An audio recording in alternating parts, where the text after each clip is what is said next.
Good morning students. Today we are discuss about the unit population sample and sampling.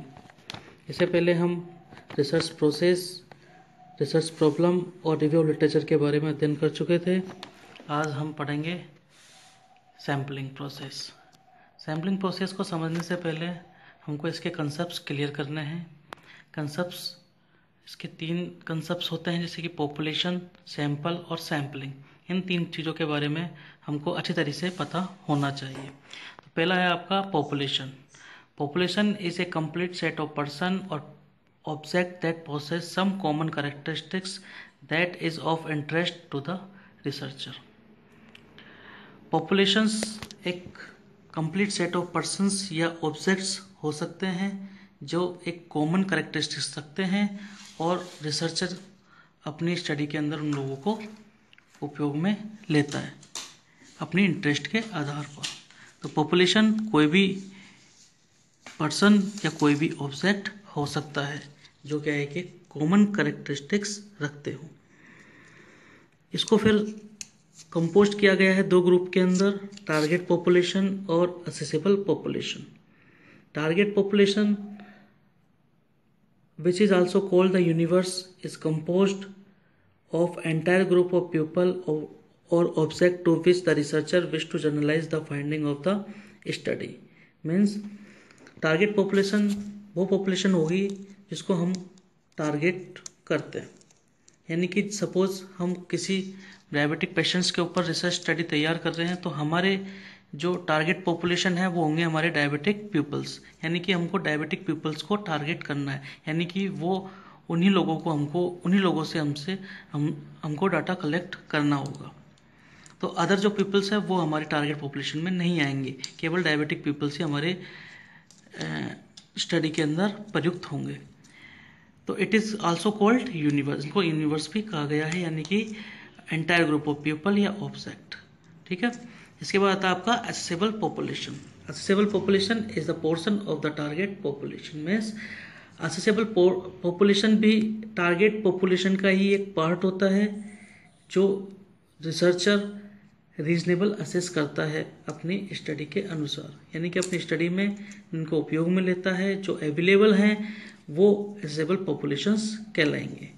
यानी कि अगर हम diabetic peoples के बारे में अध्ययन कर रहे हैं तो डायबिटिक पीपल्स जो हैं वो हमारे टारगेट पॉपुलेशन कहलाएगी। और कौन कौन से डायबिटिक पीपल्स हमको अवेलेबल हैं, हमारी जो रिसर्च है उसके डिजाइन क्राइटेरिया को फुलफिल कर रहे हैं, वो हमारी असेसेबल पॉपुलेशंस कहलाएगी। इसको हम एग्जांपल के रूप में समझते हैं। बहुत ही सिंपल एग्जांपल है। Research is conduct on the registered nurse working in SMS hospital Jaipur. In this case, the population for the study is all registered nurse working in SMS hospitals, but some of them may be on leave and may not be accessible for research study. Therefore, accessible population for this study will be registered nurse who meet the designated criteria and who are also available for the research study. तो students, हम example के माध्यम से हमने समझा कि target population और accessible population क्या होती है। यानी कि यदि हम किसी रजिस्टर्ड नर्स जो हॉस्पिटल एसएमएस के अंदर कार्य कर रही हैं उनमें उस रिसर्च स्टडी के बारे में अगर हम देखते हैं तो इस केस के अंदर जो पॉपुलेशंस होगी वो सारी रजिस्टर्ड नर्स होंगी जो उस एसएमएस हॉस्पिटल के अंदर काम कर रही है, लेकिन उनमें से कुछ लीव पर भी रह सकती है या फिर वो हमारी स्टडी के लिए क्या है कि एक्सेसिबल नहीं हो सकती।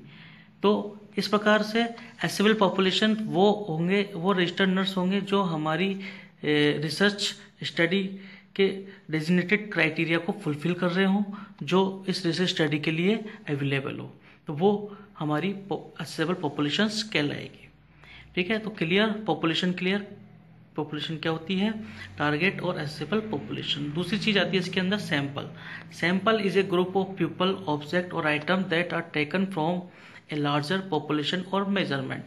सैंपल क्या है कि एक ग्रुप ऑफ पीपल्स हो सकते हैं, ग्रुप ऑफ ऑब्जेक्ट्स या आइटम्स जो भी है वो सैंपल हो सकते हैं। यानी कि एक लार्जर पॉपुलेशंस में हमको कुछ सैंपल कलेक्ट करते हैं, कुछ लोगों को कलेक्ट करते हैं, वो हमारे सैंपल कहलाएंगे फॉर द मेजरमेंट के लिए। सपोज हम किसी राशन की दुकान पे जाते हैं, अगर हमको गेहूं की क्वालिटी अगर देखनी होती है तो हम पूरी बोरी को ना देख के केवल हम उसके कुछ दाने लेकर के क्या है कि ये तय करते हैं कि इस बोरी के अंदर सारे गेहूं सही है या गलत है या किस प्रकार की क्वालिटी के होते हैं।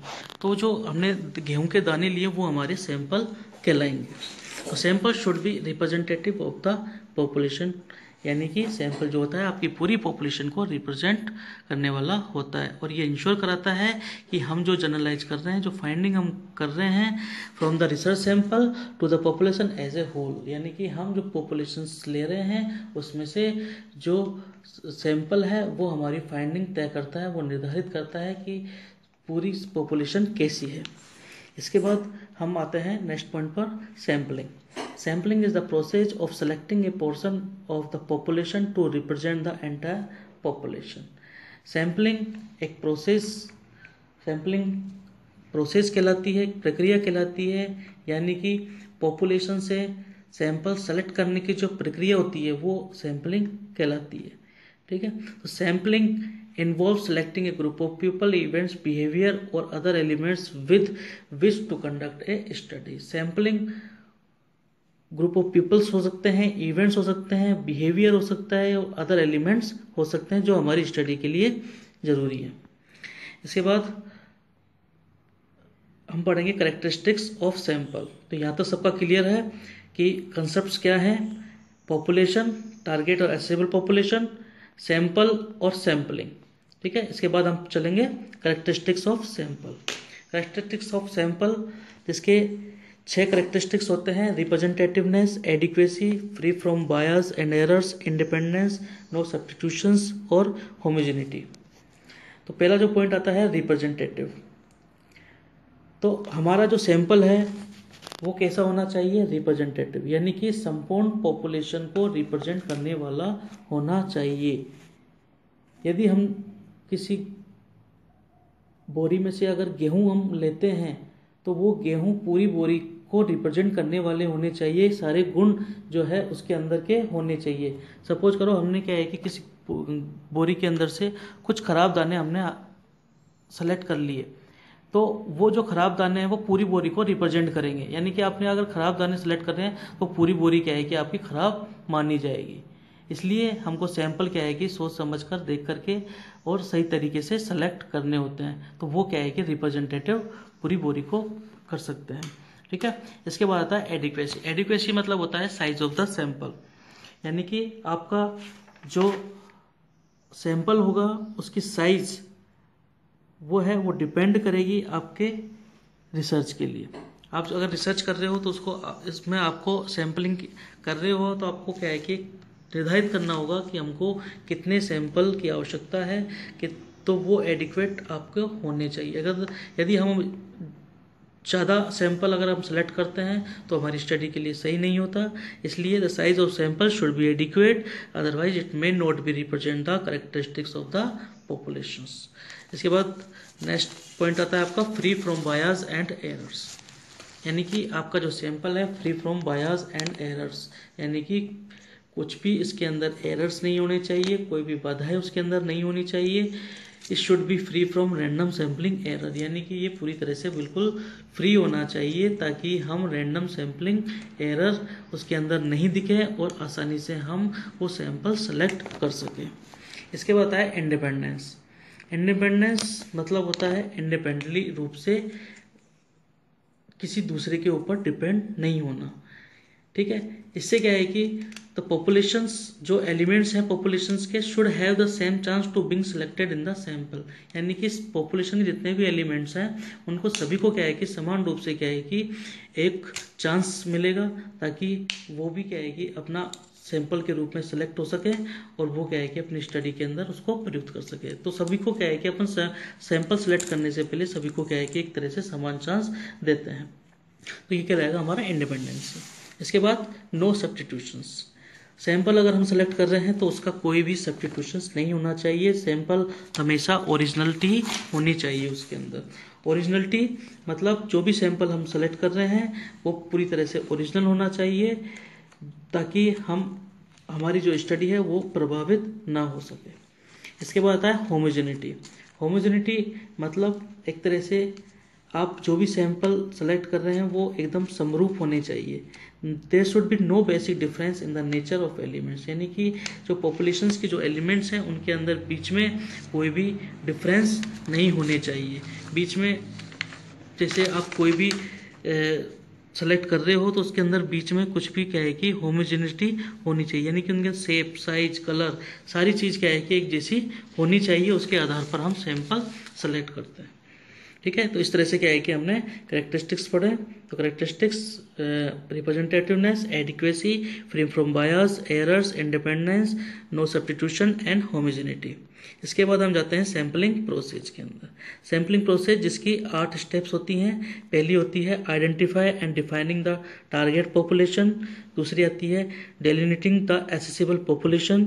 थर्ड स्टेप आती है आपकी specify the eligibility criteria. Fourth step आती है स्पेसिफाइंग द सैम्पलिंग फ्रेम। और फिफ्थ स्टेप आती है आपकी डिटरमाइनिंग सैंपल साइज। सिक्स्थ आती है आपकी specify the sampling plan. And seventh selecting A desired sample. और लास्ट में आती है आपकी रिक्रूटमेंट ऑफ द सब्जेक्ट। तो इस तरह से क्या है कि 8 स्टेप्स होती है, इसमें आपकी सैम्पलिंग प्रोसेस संपन्न होती है। तो पहली हम 1 बाय 1 हम उसको थोड़ा डिटेल में हम इसके बारे में अध्ययन करेंगे। तो पहली है हमारी identify and defining the target populations. The first step of sampling process is to identify and define the population about whom the researcher want to draw conclusion or make generalization. तो हमको पहले सब प्रथम टारगेट पॉपुलेशंस को identify करना है। यदि हम पहले हमको ये पता नहीं होगा कि हमारी पॉपुलेशन क्या है, किस पॉपुलेशंस में से हमको सैंपल सेलेक्ट करने हैं, तो हमारी सैम्पलिंग प्रोसेस आगे नहीं बढ़ेगी। इसलिए हमको पहले क्या है कि आइडेंटिफाई करना है और डिफाइन करना है कि किस प्रकार की टारगेट पॉपुलेशन हमारी होनी चाहिए। जैसे हम डायबिटिक पीपल्स के ऊपर अगर हम रिसर्च कर रहे हैं तो हम डायबिटिक पीपल्स के क्राइटेरिया निर्धारित करेंगे कि कौन कौन से डायबिटिक पीपल्स हैं जो हमारी स्टडी के अंदर टारगेट पॉपुलेशंस का काम करेंगे। इसके बाद नेक्स्ट स्टेप आती है डेलिनेटिंग द असेसेबल पॉपुलेशन। डेलिनेटिंग मतलब होता है एक तरह से रूपरेखा, यानी कि जो असेसेबल पॉपुलेशन है उसकी एक रूपरेखा हमको एक तैयार करनी होगी। यानी कि असेसेबल पॉपुलेशन यानी कि हमारी स्टडी के लिए कौन कौन से पॉपुलेशंस अवेलेबल हैं, उनको क्या है कि हमको देखना होगा। पहले उनकी एक रूपरेखा बनानी होगी कि जो अवेलेबल हैं उनके बारे में उनको इकट्ठा करके हमको क्या है कि उनके बारे में सैंपल सेलेक्ट करने होंगे। इसलिए हमको पहले असेसेबल पॉपुलेशन के बारे में पता होना चाहिए कि अवेलेबिलिटी क्या है। इसके बाद नेक्स्ट स्टेप आती है स्पेसिफाई द एलिजिबिलिटी क्राइटेरिया। इसके बाद नेक्स्ट स्टेप आती है कि क्या एलिजिबिलिटी क्राइटेरिया होने चाहिए। तो researcher must consider the exact criteria by which it should be decided whether an individual subjects और एलिमेंट वुड और would not be classified as a member of sample. कोई भी चीज़ हम सेलेक्ट करते हैं तो उसका एक एलिजिबिलिटी क्राइटेरिया निर्धारित करते हैं कि ये क्राइटेरिया, ये योग्यताएं होनी चाहिए ताकि हम उसमें से अपनी सैंपल सेलेक्ट कर सकें। तो अगर एग्जैक्ट क्राइटेरिया अगर हम बना करके कंसिडर करते हैं, देखते हैं कि ये एग्जैक्ट क्राइटेरिया हैं, तो हम क्या है कि उसको डिसाइड कर सकते हैं कि ये हमारे सैंपल लेने लायक है या नहीं है। यदि हम किसी भी इंडिविजुअल सब्जेक्ट या एलिमेंट्स का हम क्लासिफाइड करते हैं सही तरीके से एग्जैक्ट क्राइटेरिया के साथ, तो हम एक अच्छा सैंपल सेलेक्ट कर सकते हैं। इसके बाद नेक्स्ट स्टेप आती है आपकी specify the sampling frame. Specify the sampling frame. Sampling frame it is the list of the element of the population.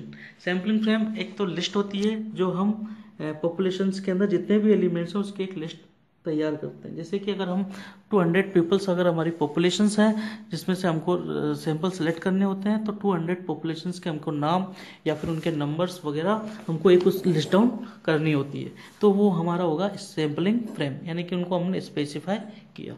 इसके बाद आता है हमारा डिटरमाइनिंग सैंपल साइज। इसके बाद हमको निर्धारण करना होगा सैंपल साइज कि हमारी स्टडी के लिए कितने सैंपल हमको प्रयुक्त है।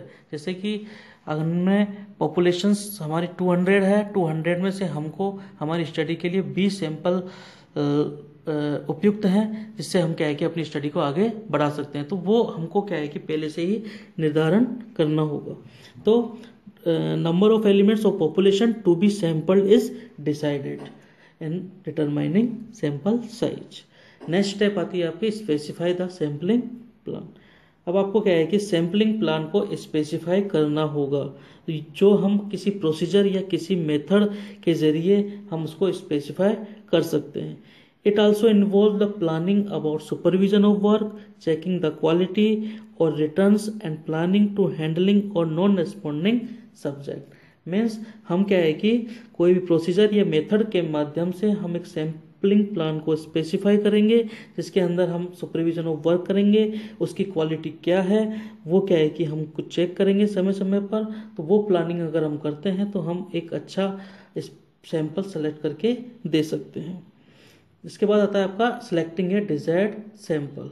नेक्स्ट जो स्टेप आती है आपकी सिलेक्टिंग ए डिजायर्ड सैंपल, यानी कि जो हमको सैंपल इम्प्लीमेंट करना है वो हमको क्या है कि यहाँ से वो करना होता है। तो implement of action for selection of sample which is used by researcher for data collection and research study, यानी कि ये डिजायर्ड सैंपल हैं जिनको हमने सेलेक्ट किया है और ये हमारी स्टडी के लिए क्या है कि डाटा कलेक्शन का काम करेंगे। इसके बाद आता है recruitment of the subject. Recruitment of the subject मतलब होता है it involve the permission of the subject and taking time for data collection as per their convenience, यानी कि हर स्टडीज़ के जो हमने सैंपल सेलेक्ट कर रहे हैं उनको हमको क्या है कि परमिशंस लेनी होती है। जैसे कि हमने 20 सैंपल अगर सेलेक्ट करे हैं तो वो किसी इंस्टीट्यूशंस के या किसी हॉस्पिटल्स के लोग हो सकते हैं या कोई ऑब्जेक्ट्स हो सकते हैं जिनसे हमको डाटा कलेक्ट करना है। उनके लिए क्या है कि हमको उस इंस्टीट्यूशन से या उस हॉस्पिटल से परमिशंस की आवश्यकता होती है, जिसके लिए हमको थोड़ा सा समय लेना होता है। जब हमको अपनी सुविधा के अनुसार उनकी सुविधा के अनुसार जब हमको टाइम मिल जाता है, डाटा कलेक्शन के लिए परमिशन मिल जाती है, तब हम क्या है कि वो परमिशंस लेकर के हम अपनी सैंपल का डाटा कलेक्ट आगे के लिए सुचारू रूप से कर सकते हैं। तो इस तरह से आज हमने पढ़ा कि क्या कंसेप्ट है सैम्पलिंग प्रोसेस के, पॉपुलेशन, सैंपल और सैम्पलिंग, इन चीज़ों के बारे में हमने अध्ययन किया। क्या इसके सैंपल के कैरेक्टरिस्टिक्स हैं और सैम्पलिंग प्रोसेस क्या है। इसके बाद हम पढ़ेंगे types of sampling techniques. Types of sampling techniques हम अपनी नेक्स्ट क्लास के अंदर इसको के बारे में अध्ययन करेंगे।